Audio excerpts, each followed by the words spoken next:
you pieced together a bunch of transfers and everything last year, but you had an overseas trip during the summer to kind of get that chemistry and Jarkel and Derquavian kind of get used to each other and all.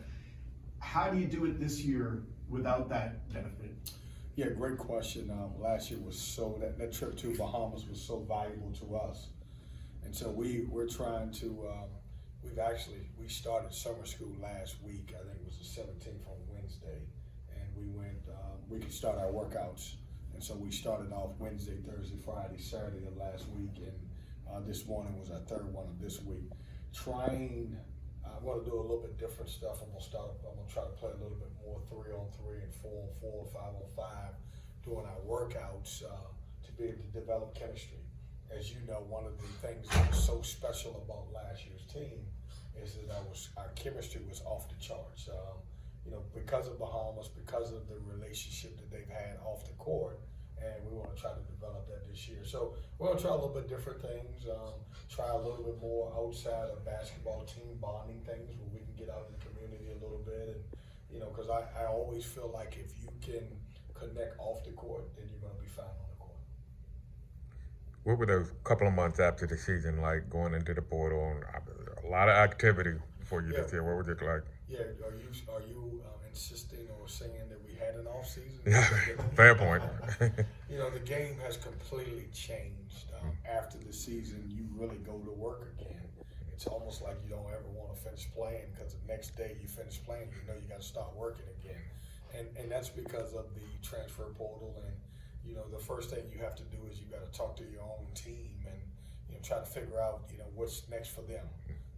In our situation, we had some guys who had exhausted eligibility in Jarkel Joyner. We knew Kevin Smith was going to be in the draft, and then we got several guys that we had to talk about what their future looks like here at NC State. And so it's kind of a balancing act. The next day, we try to meet with everybody and try to figure out who's going to be on your roster, and then obviously start turning your attention to the transfers that's out there and filling some needs that we may have. Has your approach to the portal the same as kind of it was a year ago, or have you altered it a little bit? Oh, my approach is the same. I hear so much complaining about the portal, and I hear there's so much complaining about NIL, and from where I sit, it's here. So you have to adapt to it and embrace it and understand. We got 4 really good players from the portal last year. I think we've done the same thing this year, and so I'm one of the coaches that don't mind it, doesn't bother me. Understand the changes is the way we're in, and sports today, and that's something that you have to deal with. Kind of given the success of DJ and Jarkel a year ago, 2 transfers, does that make it an easier pitch when you're talking to some of these guys? Well, I think my pitch is different. With our guards, you think about the guards that we lost. Between the 2 of those guys, they averaged 17 and 17.9, so around almost 35 points a game. And so we do have that selling point for a guard that's coming in. I didn't realize this after the season, but I should have known that. Jarkel Joyner, I think, took 13 shots, and Kevin Smith took 16. So 29 shots. So who wouldn't want to play for me at the guard position? And I've turned into a great post coach. I didn't really become that great post coach until we played at Wake Forest, and I think we threw the ball inside 27 times at that point. So now I'm well rounded. I grew, and so now I can sell a post guy that we're gonna get them the basketball, and I can also tell the guards that they're gonna be able to play. Yeah. How, for all the new, how big of a deal was it that DJ decided to come back? Well, I think it's huge that he came back. He's such a tremendous personality. If you could say what's a great fit for NC State, it's DJ Burns. That's both on and off the court. But just to have a guy, in today's games, there are not many back to the basket low post guys who can score and pass. And to have a guy like him to come back to our program means a lot. And it shows you that the love that he got in the program, he saw success both on and off the court. I thought it was important, when you look at last year's team, I think we had maybe 3 guys that returned that played a lot of minutes.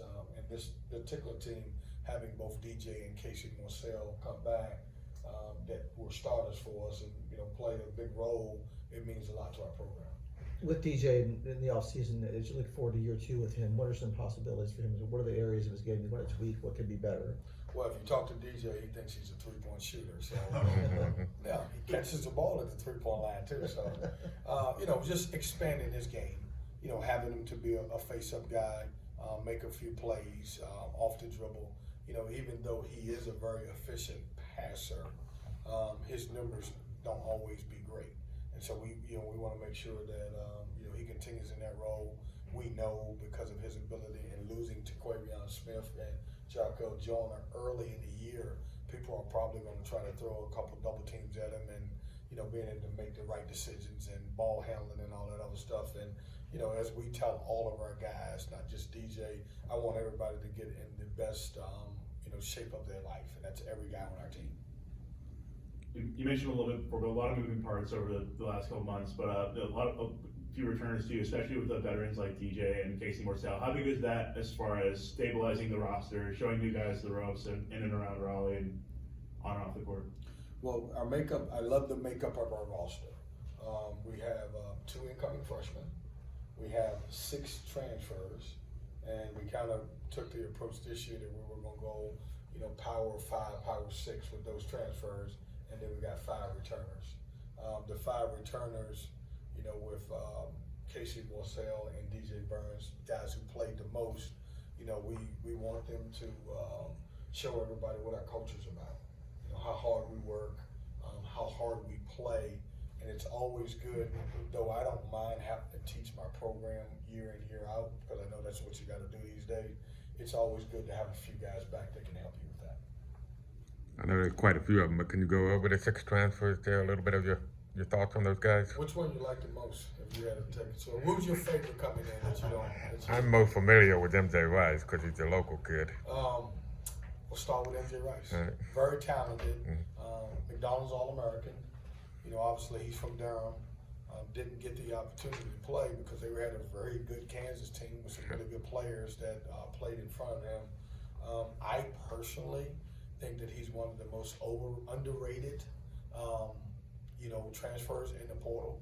He was a McDonald's All-American, and you really don't hear a lot about him. Talented, I think he can play any guard position. He's strong, he's physical.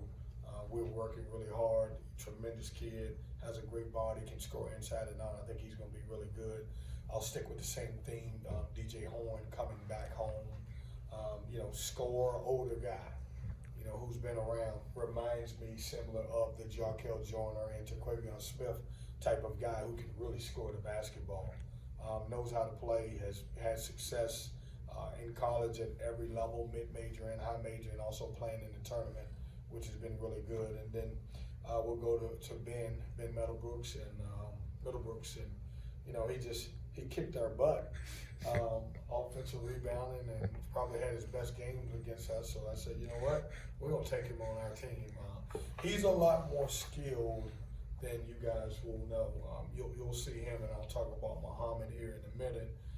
Both of those guys will play some four for us, and there will be a possibility for some bigger lineups. But because he played behind some really good players, and PJ Hall at Clemson, he's another guy who didn't get an opportunity to play as much as he could. But we're working on him stretching his game. He can shoot it out to 3. Very talented. Muhammad, really skilled post. Great rebounder, good shot blocker, runs the floor.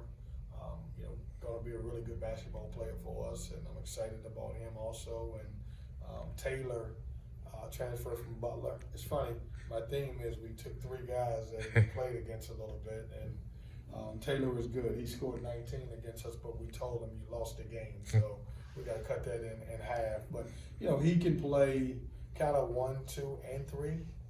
At his size, really good defender. What I always love to hear a kid say, he's saying now, who's going to take the best offensive guy on the other team between him and Casey, and you never get that.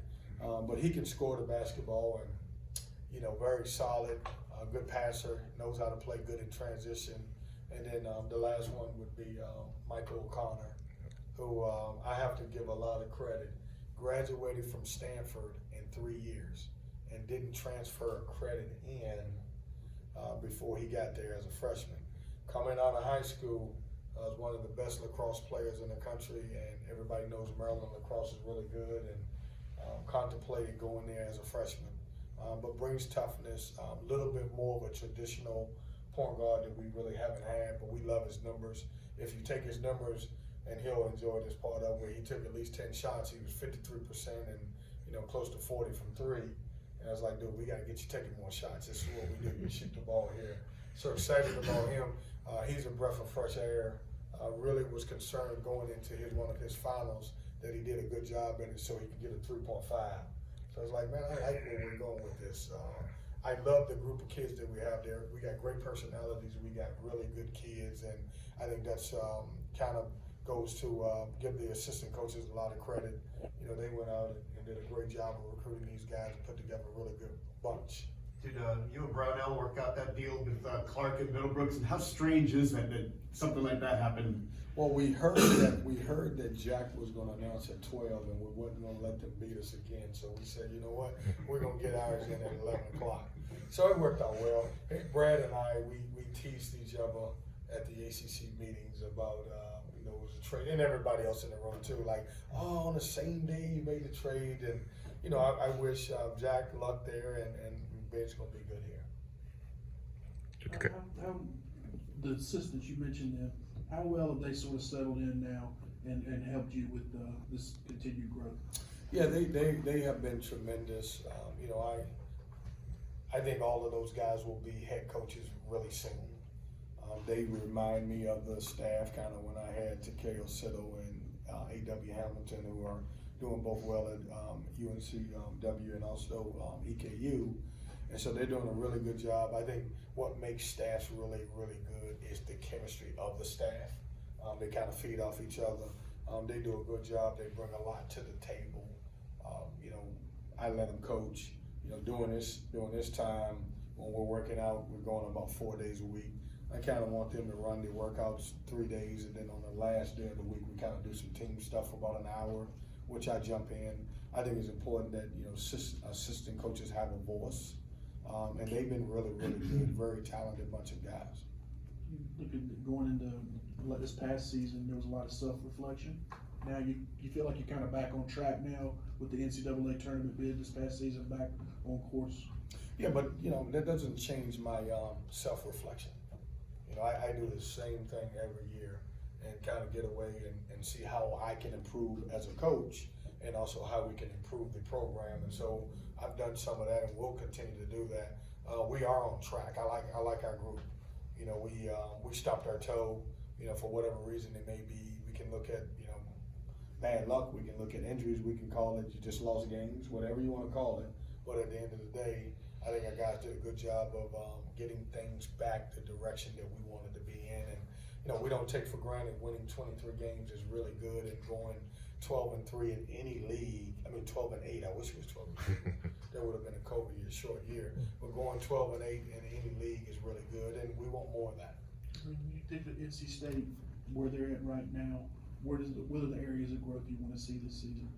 Well, I want us to continue to evolve as a program where we're consistent every year. Now, the challenges of that is tougher. When you were returning 7, 8 guys, and you could bring in classes of 4 or 5 freshmen, and freshmen become sophomores and sophomores become juniors, I think that would help. But we got to find our niche in an era of transfers to be able to stay consistent. And that's one of the hardest things that all coaches will have to do now, is trying to figure out how to build a successful program and culture with the transfer portal. How's your non-conference schedule coming along, and how much do you want to challenge in that area? It's tough with the leagues. I'm not ready to release a lot publicly. I think everybody saw the tournament in Vegas, which I think will end up being Arizona State, BYU, and Vanderbilt. But it's coming along. We want to put together a very competitive non-conference schedule. The league was so tough this year in the sense of, meaning the ACC. Scheduling is a lot tougher than it's ever been, because you don't know who's on everybody's roster and count until the transfer portal is done. And what I mean by that is, you may think that you're scheduling a team that's not very good and maybe a guaranteed game possibly. they could be really good. But you also can go out and schedule a really good basketball team, and then at the end of the day, they lose a bunch of people to the NBA or to transfers, and they don't give you the quad 1 or quad 2 win that you need. And so you used to try to speed up as much as you can to get your schedule done, but now it's a little bit more strategy to it. What was tough for our league this year, ACC, which we really got hurt, is that for the first time we had 4 quad 4 games in our league. And so when you look at us, we had 6 quad 4 non-conference games, which is not really bad. But you don't anticipate that you could get 4 more quad 4 opportunities or games in your league. I think one of the things that helped us is we didn't lose any of those games, but that's tough because a quad 4 going into a Louisville, a quad 4 going into a Boston College or a Georgia Tech is not quite the same as maybe a quad 4 going somewhere else or playing someone else. So I wish there was a different weight. I'll speak on Clemson. I don't know why the committee didn't take them, but you can make an argument that the loss at Louisville late in the year could have cost them. That really wasn't fair to Clemson, in my opinion, because they honored the national championship team. You're playing on the road in the ACC. You can lose every game no matter what it is. So I wish there was I wish there were super quads versus regular quads, but they're not. That kind of feeds into a big picture question. Given the perception of the league, and Commissioner Phillips has talked about this, and I know all you coaches have been asked about this ad nauseum, but how much does Miami getting to the Final Four and getting all that kind of positive attention, how does that help the league and the image of the league? I think it helps a lot. But I would say we've had teams in the past that went to the Final Four, and we still got 5 teams in. Yes, but this wasn't Duke or Carolina. This wasn't a brand name. This was another team that people don't usually associate. I'm gonna tell Larry Nagel that you said the school's not a brand name. So I'm teasing you. Anytime you can get a team in your league to go Sweet 16, Elite 8, Final Four, I think it completely helps. I think what we have to do, and not just NC State, I think our entire league, we've got to do a better job promoting our league. I think our network has to do a better job promoting our league. We, as a league, have performed very well in the tournament.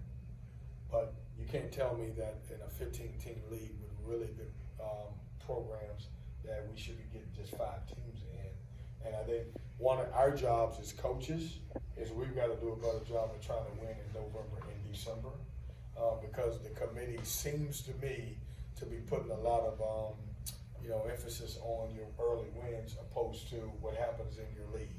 And so we, as coaches, we talked about doing a better job of trying to win November and December games. But I do think we all have to start talking up the league. We have lived a little bit lately on the reputation of the league in basketball, and I think we need to get back to promoting it more than we do. Got it? Thanks, guys. Thanks, Kevin.